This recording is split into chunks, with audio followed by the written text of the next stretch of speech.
In 1927, a tiny airline began flying mail between Key West and Havana. No one could have guessed it would become an empire. Its founder, Juan Trippe, wasn't just building an airline.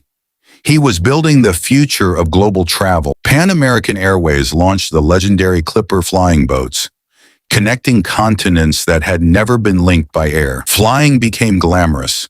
A Pan Am ticket meant status, luxury, and access to a world most people would never see. Within 2 decades, Pan Am's routes stretched across the Pacific, the Atlantic, and deep into Latin America. During World War II, Pan Am became a vital arm of the U.S. military, ferrying troops and supplies across 2 oceans. In 1947, Pan Am launched the world's first round-the-world passenger flight, a journey no airline had ever offered before. In 1958, Pan Am changed aviation forever, launching the first regular transatlantic jet service with the Boeing 707. The jet age had arrived, and Pan Am owned it.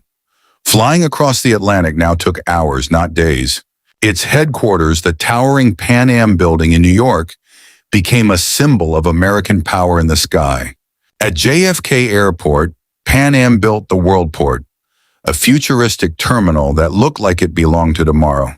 Pan Am's reputation soared so high that in 1968, it appeared as the airline of the future in Stanley Kubrick's 2001, A Space Odyssey. In 1970, Pan Am became the launch customer for the Boeing 747, the largest passenger aircraft ever built. The 747 wasn't just a plane, it was a flying palace complete with lounges, pianos, and 5-course dinners.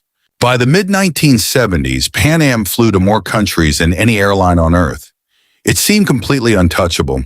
But in 1978, the U.S. government passed the Airline Deregulation Act, and everything began to change. Suddenly, dozens of new airlines could compete freely. Pan Am's monopoly on prestige meant nothing anymore.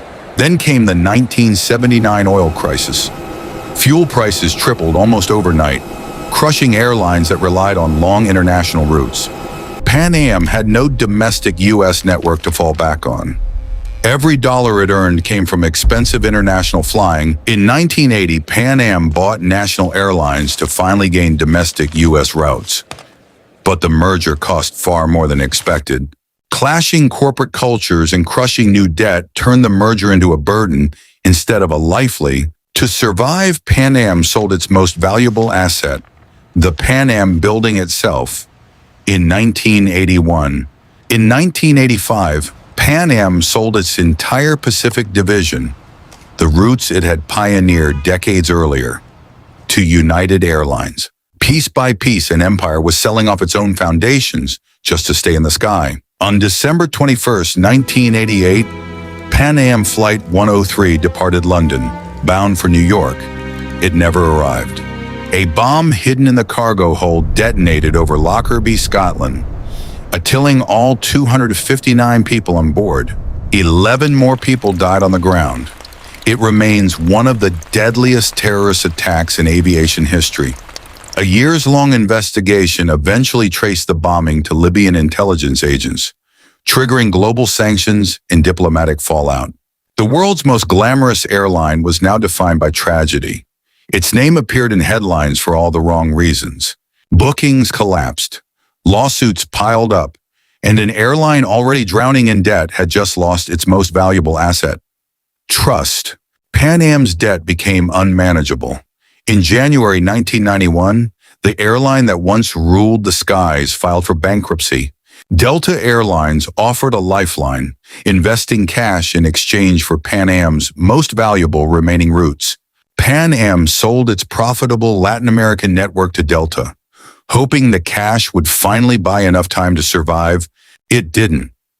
Stripped of its most valuable routes, Pan Am was now a shadow of the empire it once was. The company that invented modern air travel had ceased to exist in less than 3 years after its first bankruptcy filing. Thousands of employees who once wore the Pan Am uniform with pride lost their jobs almost overnight.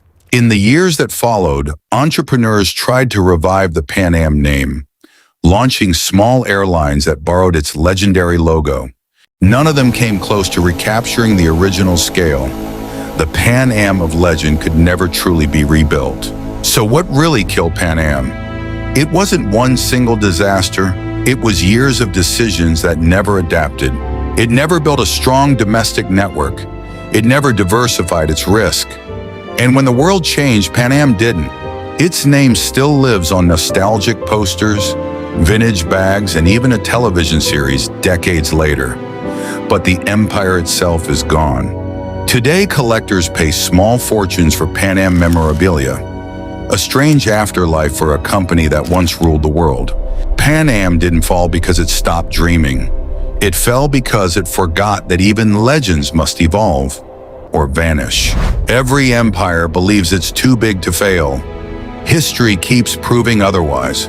This has been Legacy Ruin.